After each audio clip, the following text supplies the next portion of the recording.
ang dugot pawis na propesyon.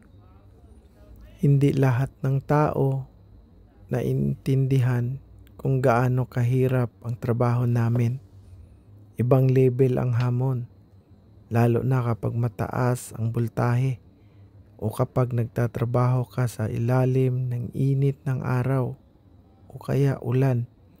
May mga pagkakataon na naliligo ka sa pawis at alikabok. Pero alam mo ba ang pinakamasakit? Kapag sinabi ng iba ay simpleng trabaho lang yan. Pero sa totoo lang, bawat pagkabit ng kable, bawat pagsikip ng tornilyo, at bawat troubleshooting na ginagawa namin, buhay ang nakataya. Kaya kahit pawisan o kaya pagod, minsan sugatan, tuloy pa rin ang laban. Bakit?